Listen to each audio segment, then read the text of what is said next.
नमस्कार दोस्तों, आपका R S nursing care report में फिर से स्वागत करता हूं। आज आपके सामने बेहतरीन क्लास लेकर आए नेफ्रोटिक सिंड्रोम। नेफ्रोटिक सिंड्रोम के बारे में कंप्लीट थ्योरी क्लास पढ़ेंगे। जो R S nursing care report की ऑनलाइन क्लासेज है उसके अंदर यूट्यूब पे आप इसको सर्च कर सकते हो, ऑनलाइन टेस्ट सीरीज दे सकते हो और मोर कॉन्टैक्ट के लिए आप इन नंबर पर फ़ोन या कॉन्टैक्ट कर सकते हो। आज हम बात करेंगे किसके बारे में, नेफ्रोटिक सिंड्रोम के बारे में पूरी कंप्लीट थ्योरी की बात करेंगे। क्लियर, ताकि हमारे एग्जाम में जो भी डाउट रहे वो क्लियर हो जाए। स्टार्ट करते हैं नेफ्रोटिक सिंड्रोम के बारे में। सबसे पहले बात करते हैं नेफ्रोटिक सिंड्रोम क्या होता है। देखिए, सबसे पहले बात करी हमने डेफिनेशन की। डेफिनेशन क्या होती है? It is the disorder of nephron. किसका डिसऑर्डर है? नेफ्रॉन का डिसऑर्डर होता है, जिसके अंदर तीन चीज़ देखने को मिलती है, मैसिव प्रोटीनयूरिया या फिर हाइपोएल्बुमिया या एडिमा और हाइपर लिपिडीमिया। तीन चीज़ देखने को मिलती है हमको। एग्जाम में मोस्टली इंपॉर्टेंट सवाल बनता है प्रोटीनयूरिया, हाइपोएल्बुमिया और एडिमा। इनसे मोस्ट इंपॉर्टेंट सवाल बनता है कि नेफ्रोटिक सिंड्रोम के अंदर हमको क्या देखने को मिलता है, और एक हाइपर लिपिडीमिया भी देखने को मिलता है। ये चारों चीज़ इंपॉर्टेंट है नेफ्रोटिक सिंड्रोम के अंदर। हम इन चारों चीज़ों को देखने को हमको मिलती है। ये होती, हमने बात की ये डेफिनेशन के बारे में बात की कि डेफिनेशन क्या होती है। तो डेफिनेशन के अंदर हमने हाइपोएल्बुमिया, एडिमा और हाइपरलिपिडीमिया और प्रोटीनयूरिया के बारे में बात की। आप साथ साथ इसके नोट्स भी बना सकते हैं ताकि आपको एग्जाम में उसका फ़ायदा मिल जाए। ठीक है, आगे चलते हैं। इसके अंदर क्या होता है? मोस्टली जो डिफ्यूज ग्लोमेरुलर डैमेज, इसके अंदर क्या डिफ्यूज होता है? जो ग्लोमेरुलर होता है वो क्या हो जाता है? डैमेज हो जाता है। जो ग्लोमेरुलर होता है वो क्या होता है? डैमेज हो जाता है। आगे चलते हैं। नोट, वेरी वेरी इंपॉर्टेंट, जो नेफ्रोटिक सिंड्रोम है वो मोर कॉमन किसके अंदर होता है? वो बॉयज़ के अंदर मोस्ट कॉमन होता है। जो 2 to 6 ईयर के जो 2 से 6 साल के बच्चे होते हैं, बॉयज़ 2 से 6 साल के बच्चे होते हैं, उनके अंदर ये मोस्टली नेफ्रोटिक सिंड्रोम देखने को मिलता है। ये आपके कॉम्पिटिटिव एग्जाम के हिसाब से क्वेश्चन है, यहाँ से क्वेश्चन बनता है। एक क्वेश्चन यहाँ से बना कि कौन कौन सी चीज़ देखने को मिलती है? प्रोटीनयूरिया, हाइपोएल्बुमिया, जनरलाइज एडिमा और हाइपरलिपिडीमिया। ये इसके अंदर पहला क्वेश्चन यहाँ से बना था। सेकंड क्वेश्चन बनता है कि नेफ्रोटिक सिंड्रोम मोस्ट कॉमन किसके अंदर होता है? मोर कॉमन होता है बॉयज़ के अंदर, और 2 to 6 ईयर या फिर बात करते हैं चिल्ड्रन के अंदर होता है। ये इंपॉर्टेंट बात बनती है। क्लियर, अब आगे चलते हैं। आई होप आपको वीडियो पसंद आ रही हो। अगर वीडियो पसंद आ रही है तो वीडियो को मैक्सिमम लोगों को शेयर करें। आगे चलते हैं। देखिए, अब बात करते हैं इसके कोज की बात करते हैं। कोज मीन्स होता है एटियोलॉजी, कि उसके क्या क्या कारण हो सकते हैं। एटियोलॉजी, उसके क्या क्या कारण हो सकते हैं, कि नेफ्रोटिक सिंड्रोम होने के क्या कारण हो सकते हैं।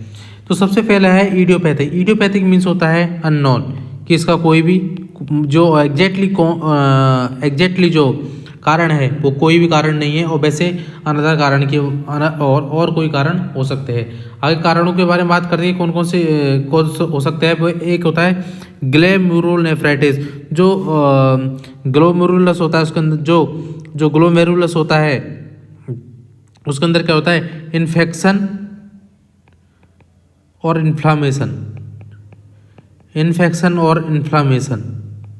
एक कारण बनता है किसका? नेफ्रोटिक सिंड्रोम का। ये कारण बनता है ग्लोमेरुलोनेफ्राइटिस। जो ग्लोमेरुलोनेफ्राइटिस क्या होता है कि इन्फेक्शन या इन्फ्लामेशन हो जाना किसके अंदर? ग्लोमेरुलस के अंदर इन्फेक्शन या इन्फ्लामेशन हो जाना क्या कहलाता है? ग्लोमेरुलोनेफ्राइटिस। ये एक कारण बनता है किसका? नेफ्रोटिक सिंड्रोम का। Then immunisation, very very important, बहुत इंपॉर्टेंट क्वेश्चन, कि इम्यूनाइजेशन की वजह से भी हो सकता है, जिसके अंदर excessive antibody.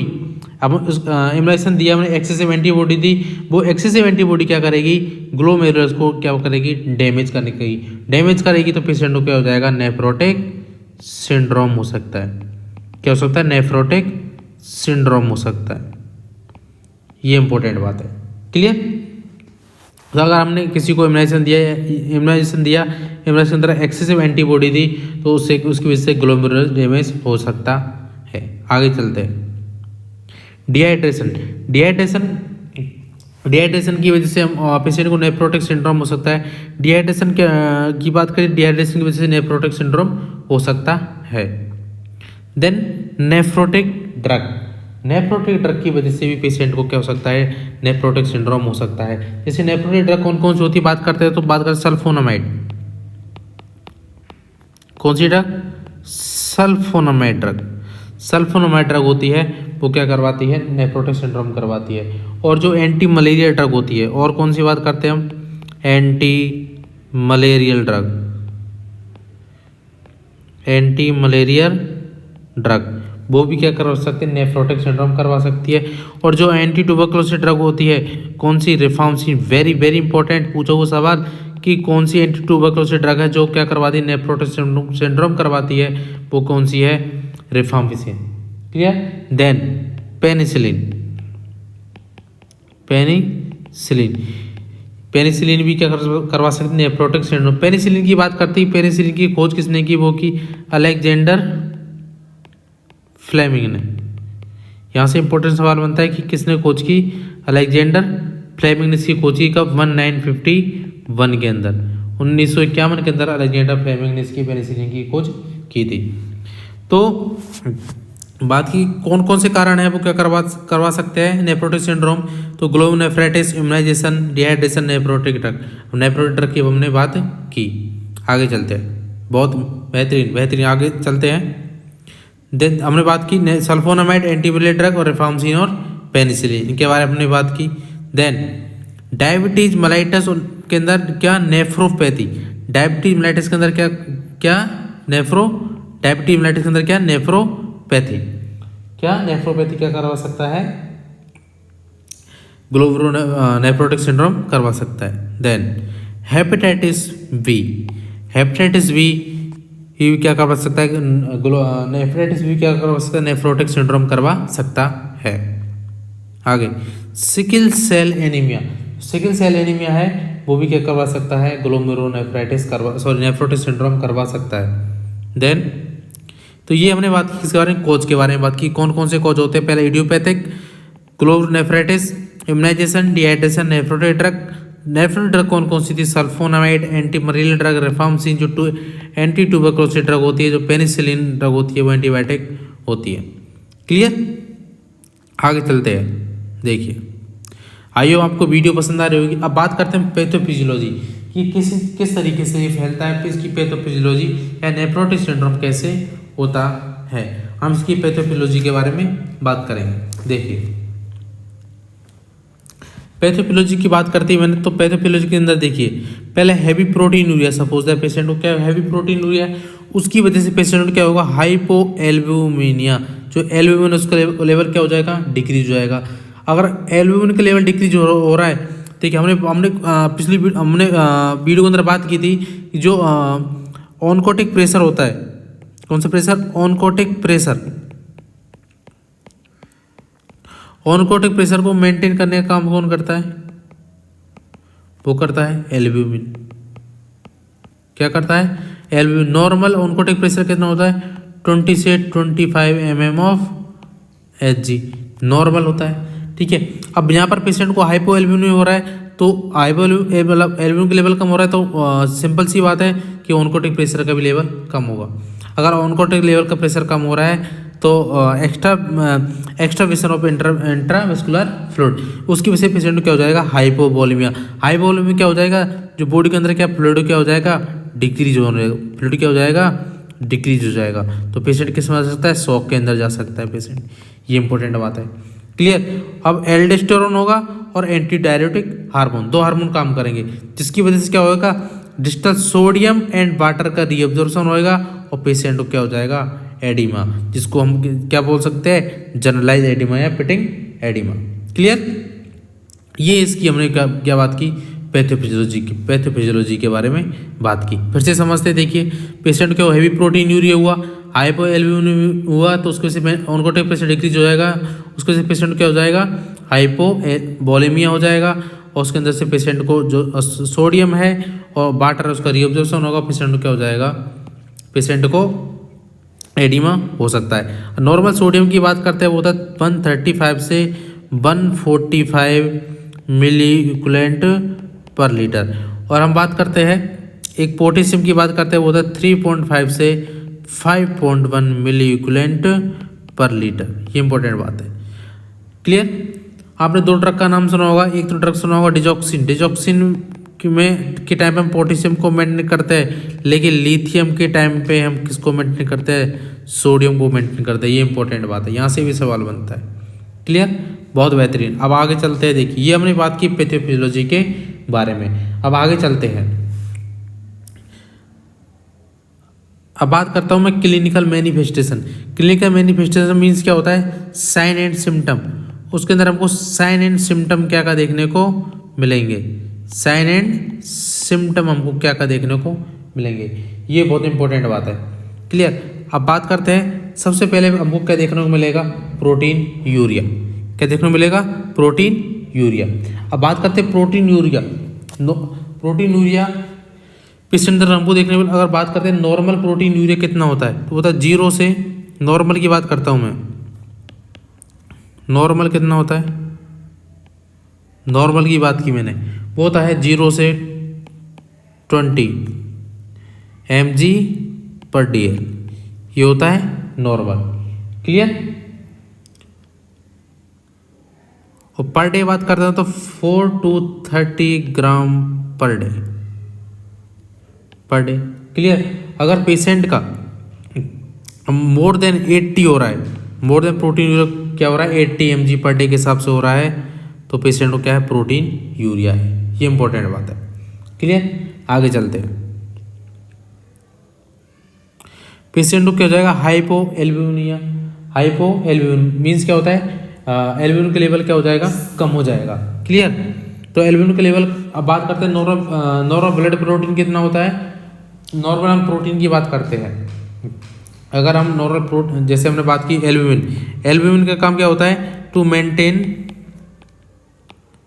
Maintain oncotic pressure. Oncotic pressure को मेंटेन करने का काम होता है किसका, एल्ब्यूमिन का। क्लियर। आगे चलते हैं। एडिमा। एडिमा पेशेंट को हम एडिमा की बात करते हैं तो पेशेंट को क्या हो सकता है, generalised oedema. Very very important. हम इसको पिटिंग एडिमा के नाम से भी जानते हैं। क्या पिटिंग, एग्जाम में कैसे पूछ सकता है, पिटिंग एडिमा पूछ सकता है, या फिर एनासार का, वेरी वेरी इंपॉर्टेंट, एनासार का। और एक और इम्पोर्टेंट है, वो है ड्रॉपसी। क्या, ड्रॉपसी, ये इंपॉर्टेंट है। यहाँ से ये बहुत पूछे सवाल है, एनासार का ड्रॉपसी किसको बोलते हैं और कौन सी कंडीशन के अंदर देखने को मिलता है, वो नेफ्रोटिक सिंड्रोम के अंदर देखने को मिलता है, क्या एनासार का एंड ड्रॉपसी, या हम उसको पिटिंग एडिमा या जनरलाइज एडिमा के नाम से जानते हैं। ये इंपॉर्टेंट बात है। देन अब आगे बात की हमने किसके बारे में, हाइपर लिपिडिया। और बात करते हैं हाइपर लिपिडिया, जो नॉर्मल लिपिड लेवल होता है, जो नॉर्मल की बात करते हैं, नॉर्मल कितना होता है, लेस देन 200 होता है, लेस देन 200 mg/dl होता है। ये इंपॉर्टेंट बात है। कितना होता है नॉर्मल, 200 से कम होता है। अगर बात करते हैं हम HDL को हम क्या बोलते हैं, हाई डेंसिटी लेवल प्रोटीन को हम क्या बोलते हैं, गुड प्रोटीन बोलते हैं, गुड प्रोटीन बोलते हैं। क्लियर। वो कितना होता है, नॉर्मल 70 mg/dl होता है। ये इंपॉर्टेंट बात है। क्लियर। अब LDL होता है, LDL होता है, वो कितना होता है, उसको हम बेड के नाम से जानते हैं, बेड के नाम से जानते हैं। और वो कितना, नॉर्मल मोर देन 140 mg/dl। ये इंपॉर्टेंट बात है। तो पेशेंट के अंदर क्या हो सकता है, पेशेंट को लिपिड, जो लिपिड का लेवल है वो क्या हो जाएगा, बढ़ सकता है। क्लियर। आगे बात करते हैं। देन आगे चलते हैं। पेशेंट का क्या है, वेट। पेशेंट का वेट क्या हो जाएगा, वेट गेन होने लगता है, पेशेंट का वेट क्या है, बढ़ने लगता है, क्योंकि पेशेंट को एडिमा होएगा तो पेशेंट का वेट बढ़ने लगेगा। देन पेशेंट को क्या हो जाएगा, एनीमिया, एनीमिया हो सकता है। देन ओलिगोयूरिया, पेशेंट का decrease output,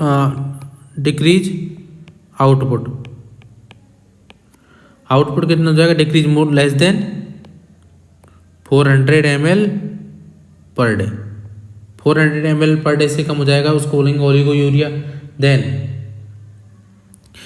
puffiness of face, face में पफिनेस देखने को मिलेगा, मतलब सूजन जैसी देखने को मिलेगी फेस के अंदर। Then hyper coagulopathy, hyper coagulopathy क्योंकि हाइपर कोएगुलोपैथी क्यों होता है, due to loss of clotting factor. Loss of clotting factor, loss of clotting factor की वजह से पेशेंट को हाइपरकोगुलोपेथ हो जाएगा। क्लियर? जो क्या करवा सकता है, विच में कॉज, वेरी वेरी इंपॉर्टेंट, विच में कॉज जो क्या करवा सकता है, वो थ्रोम्बो एम्बोलिज्म करवा सकता है। क्या करवा सकता है? थ्रोम्बो एम्बोलिज्म करवा सकता है। ये इंपॉर्टेंट बात है। क्लियर? देन नाइट्रोजन बेस्ड, इनकी जो नाइट्रोजन बेस्ड है वो क्या हो जाएगा, इंक्रीज होने लगता है। ये इंपॉर्टेंट बात है। तो हमने ये बात की क्लिनिकल मैनिफेस्टेशन के बारे में बात की। देखिए पेशेंट को प्रोटीन यूरिया हुआ, हाइपरलिपिडेमिया, एडिमा हुआ, हाइपरलिपिडेमिया हुआ, वेट गेन हुआ, anaemia, oliguria, puffiness of face, hypercoagulopathy और नाइट्रोजन बेस्ड इंक्रीज। ये इंपॉर्टेंट बात है। हम एक एक चीज़ को क्लियर करते हुए चलेंगे ताकि आपको एग्जाम में कोई भी डाउट न लगे। अगर आपको कोई डाउट लगता है तो आप कमेंट बॉक्स के अंदर लिख दीजिए। आगे चलते हैं। आई होप आपको वीडियो पसंद आ रही होगी, और वीडियो पसंद आ रही है तो वीडियो को मैक्सिमम लोगों को शेयर करना ना भूलें। क्लियर? आगे चलते हैं। अब बात करते हैं हम डायग्नोसिस, इसके बारे में। डायग्नोसिस क्या होगा? तो सबसे पहले बात की हमने फिजिकल एग्जामिनेशन। फिजिकल एग्जामिनेशन के अंदर हम क्या क्या चीज़ देखेंगे? देखिए फिजिकल एग्जामिनेशन के अंदर दो चीज़ को फाइंड आउट करेंगे। कौन कौन सी है? पहले हम पेशेंट का तो क्या देखेंगे, पेशेंट का वेट गेन तो नहीं हो रहा है, तो पेशेंट का वेट गेन तो नहीं हो रहा है, तो पेशेंट का हम क्या करना है, वेट चेक करना है। वेट क्या करना है? चेक। एग्जाम में सवाल पूछ सकता है पेशेंट का फिजिकल एग्जामिनेशन के टाइम पे नर्सिंग की ऑपरेटर रहेगी तो पेशेंट का वेट चेक करना है। देन पेशेंट का एडिमा देखना है कि पेशेंट को एडिमा तो नहीं है। ये इंपॉर्टेंट बात है। क्लियर? आगे हम पेशेंट की हिस्ट्री कलेक्ट करते हैं कि पेशेंट को पहले तो नहीं हुआ और पेशेंट को कोई और बीमारी तो नहीं है। Clear? Then urine analysis, very very important, very very important, urine analysis करते हैं। देन सीबीसी क्या होता है? Complete blood count. सीबीसी करते हैं, ये तो नॉर्मल हर टेस्ट में मोस्टली करते हैं सीबीसी। देन लिपिड प्रोफाइल देखते हैं कि उसका नॉर्मल लिपिड कोलेस्ट्रॉल लेवल कितना है। क्लियर? तो मैंने बात की कोलेस्ट्रॉल लेवल की। देन आरएफटी, उसके रिनल फंक्शन टेस्ट भी देखते हैं। क्या देखते हैं? रिनल फंक्शन टेस्ट भी हम डायग्नोस करते हैं। ये इंपॉर्टेंट बात है। तो हमने डायग्नोसिस के बारे में बात की। सबसे पहले बात की फिजिकल एग्जामिनेशन के बारे में, देन हिस्ट्री कलेक्ट किया, देन यूरिन एनालिसिस किया, then CBC complete blood count किया, then lipid profile, then RFT renal function test. ये तो हमारे हो गए डायग्नोसिस। क्लियर? अब बात करते हैं किसकी? मैनेजमेंट की। किसका मैनेजमेंट क्या करेंगे? क्लियर? तो देखिए डाइट, तो मैनेजमेंट की तरफ पहले हमने क्या की, डाइट के बारे में बात की, फिर मेडिकेशन के बारे में बात करें। देखिए डाइट के बारे में बात की तो लो प्रोटीन देते हैं, क्योंकि पेशेंट को क्या होता है, पेशेंट को हमने बात की पेशेंट को क्या हो रहा है, लो प्रोटीन देंगे, पेशेंट को प्रोटीन यूरिया हो रहा है, मतलब तो पेशेंट को हम क्या करेंगे, लो प्रोटीन देंगे। कितना? 0.5 से 1 ग्राम पर डे हमको देना होता है। कितना देंगे? 0.5 से 1 ग्राम पर केजी बॉडी वेट के हिसाब से हमको देना होता है। इससे सपोज दैट एक पेशेंट का 60 केजी वेट है तो उसको हम प्रोटीन कितना देंगे? 30 से 60 ग्राम पर डे। ये है, ये बात है। क्लियर? तो जितना बॉडी वेट है उसके अनुसार हम 0.5 से 1 ग्राम पर केजी के साथ देंगे। ये इंपॉर्टेंट बात है। क्लियर? देन अगर पेशेंट को इफ एजोटीमिया, अगर एजोटीमिया प्रेजेंट है तो लो प्रोटीन डाइट देंगे। ये इंपॉर्टेंट बात है। बहुत आप पूछो सवाल और क्वेश्चन यहाँ से बहुत इंपॉर्टेंट आता है। अगर पेशेंट को एजोटीमिया है तो पेशेंट को कौन सी डाइट देंगे? तो लो प्रोटीन डाइट देंगे। देन अगर पेशेंट को एजोटीमिया एब्सेंट है तो कौन सी प्रोटीन डाइट देंगे? हाई प्रोटीन डाइट देंगे। अब एजोटीमिया क्या होता है, नाइट्रोजन बेस्ड क्या हो जाते हैं, कलेक्ट हो जाते हैं। अगर पेशेंट का तो उसको बोलते हैं एजोटीमिया। और एजोटीमिया प्रेजेंट है तो पेशेंट को कौन सी डाइट दे? लो प्रोटीन। अगर एजोटीमिया एब्सेंट है तो पेशेंट को कौन सी डाइट दे रहे हैं? हाई प्रोटीन डाइट प्रोवाइड कर रहे हैं। Clear? Then low fat diet देंगे। क्यों देंगे low fat diet? Due to presence of hyperlipidaemia. Very very important. ये हाइपरलिपिडेमिया पेशेंट को, तो पेशेंट को हम क्या करेंगे? लो फैट डाइट देंगे। पेशेंट को कौन सी डाइट देंगे? लो फैट डाइट, क्योंकि पेशेंट का ऑलरेडी लिपिड का लेवल बढ़ा हुआ है, अगर हमने पेशेंट को और हाई फैट डाइट दी तो पेशेंट को फर्दर प्रॉब्लम हो सकती है। आगे चलते हैं, बेहतरीन class. Then high carbohydrate diet, कि हाई कार्बोहाइड्रेट कितनी देंगे, तो बोलेंगे 35 kilo calorie KG per day, कि 35 किलो कैलोरी के हिसाब पर केजी बॉडी वेट के हिसाब से पेशेंट को हाई की कार्बोहाइड्रेट डाइट प्रोवाइड करेंगे। Clear. Then low sodium diet, क्योंकि पेशेंट को क्या होता है, लो सोडियम डाइट देंगे, क्योंकि पेशेंट को क्या हो रहा है, पेशेंट को नॉर्मल सोडियम क्या होता है, रीअब्जॉर्ब हो रहा है। पेशेंट को क्या करेंगे हम, पेशेंट को हम क्या करेंगे, लो सोडियम डाइट देंगे। क्लियर। अगर हमने दिया पेशेंट को क्या हो सकता है, पेशेंट को हाइपर नेट्रीमिया हो सकता है, तो उसे प्रिवेंट करने के लिए हम डाइट के अंदर लो सोडियम डाइट देंगे। ये इंपॉर्टेंट बात थी। तो हमने डाइट पे लो प्रोटीन दी, एजिटिव में परसेंट है तो लो प्रोटीन डाइट देंगे, और एजिटिव में एब्सेंट है तो हाई प्रोटीन डाइट देंगे। ये इंपॉर्टेंट बात है। लो फैट डाइट देते हैं क्योंकि हाइपर लिपिडीमिया पेशेंट को, और हाई कार्बोहाइड्रेट डाइट देते हैं कितने, 35 किलो कैलोरी पर केजी बॉडी वेट के हिसाब से। देन लो सोडियम डाइट देंगे। अब आगे चलते हैं। आई होप आपको वीडियो पसंद आ रही है, अगर वीडियो पसंद आ रही है तो वीडियो को मैक्सिमम लोगों को शेयर करना ना भूलें। आगे चलते हैं। अब बात करते हैं मेडिकेशन के बारे में, हम मेडिकेशन कौन कौन सी पेशेंट को देते हैं। देन देखिए, लिपिड लोअरिंग एजेंट देते हैं। और लिपिड लोअर एजेंट कौन कौन से होते हैं, हम उसके बारे में बात करते हैं। तो हमने 2 ड्रग का नाम सुना होगा,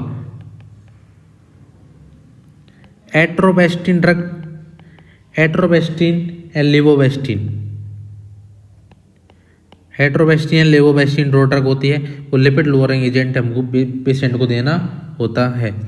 पेशेंट को डायरेटिक देना होता है, और उसमें डायरेटिक क्योंकि पेशेंट को क्या होता है, एडिमा से प्रिवेंट करने के लिए पेशेंट को क्या देते हैं, डायरेटिक देते हैं।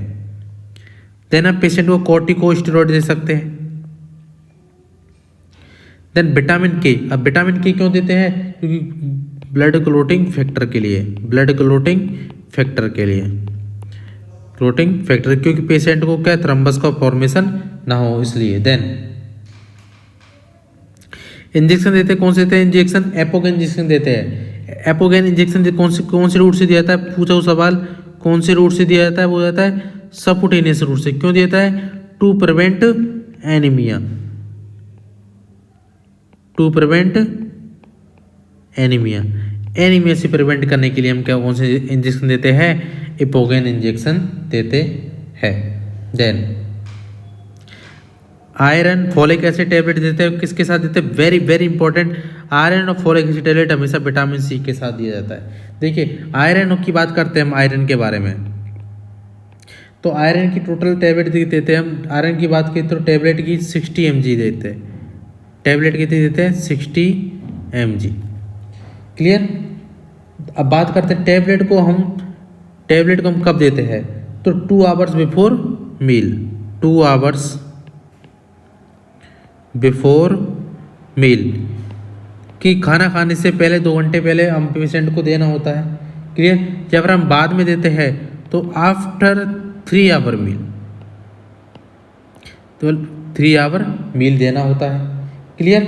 और बात करते हैं हम इसको कि हम किसको ड्रॉपलर के द्वारा दे सकते हैं, ड्रॉपलर के द्वारा दे सकते हैं, ड्रॉपलर या स्ट्रॉ के द्वारा दे सकते हैं। क्यों, क्योंकि ये क्या करवाती है, टीथ स्टेन करवाती है। वेरी वेरी इंपॉर्टेंट पूछा हुआ सवाल, क्या करवाती है, टीथ स्टेन करवाती, ये इंपॉर्टेंट बात है। क्लियर। टीथ स्टेन करवाती है इसलिए हम उसको देते हैं। क्लियर। तो हमने बात की आयरन को किसके साथ देते हैं हम, विटामिन सी के साथ हमेशा दिया जाता है मिक्स करके। या तो हम बात करते हैं लेमन दे सकते हैं, या सिट्रस फ्रूट दे सकते हैं, सिट्रस फ्रूट दे सकते हैं। ये सारे सवाल पूछे हुए सवाल है और बहुत इंपॉर्टेंट सवाल है। जो आयरन की जो एब्जॉर्ब फॉर्म होती है, एब्जॉर्ब फॉर्म होती है, हम उसको किस नाम जानते हैं, फेरस के नाम से जानते हैं। किसके नाम से जानते हैं, फेरस के नाम से जानते हैं। ये इंपॉर्टेंट बात है। क्लियर। तो ये हमने बात की किसके बारे में, फॉलिक एसिड के बारे में। क्लियर। अब एक एग्जाम में बहुत इंपॉर्टेंट सवाल बनता है यहाँ से, देखिए इसके कॉम्प्लिकेशन की बात करते हैं। कॉम्प्लिकेशन, इसे कॉम्प्लिकेशन से बहुत इंपॉर्टेंट सवाल बनता है कि कॉम्प्लिकेशन क्या होता है इसके लिए। तो इस पेशेंट को मोस्टली जो 40% केसेस में कॉम्प्लिकेशन देखने को मिलता है। क्लियर? कौन सा कॉम्प्लिकेशन देखने को मिलेगा? Pulmonary embolism. क्या देखने को मिलेगा? Pulmonary embolism. क्यों देखने को मिला? ड्यू टू, मैंने बताया था, ड्यू टू हाइपरकोएगुलोपैथी। हाइपरकोएगुलोपैथी, ये इंपॉर्टेंट बात है। ये बहुत बार पूछो सवाल कि कौन सा कॉम्प्लिकेशन देखने को मिलता है। क्लियर? तो ये हमने आज बात की हमने किसके? नेफ्रोटिक सिंड्रोम के बारे में। अब आगे जो वीडियो लाएंगे आपको ऐसी स्लाइड बाई वीडियो लाएंगे ताकि आप आसानी से नोट्स बना सको। अगर कोई डाउट लगता है तो आप कमेंट बॉक्स के अंदर लिख दीजिए। आई होप आपको वीडियो पसंद आई होगी। अगर वीडियो पसंद आई है तो वीडियो को मैक्सिमम लोगों को शेयर करें और चैनल के साथ जुड़े रहने के लिए चैनल को सब्सक्राइब करें। Okay, thank you. मिलते हैं नेक्स्ट वीडियो के साथ।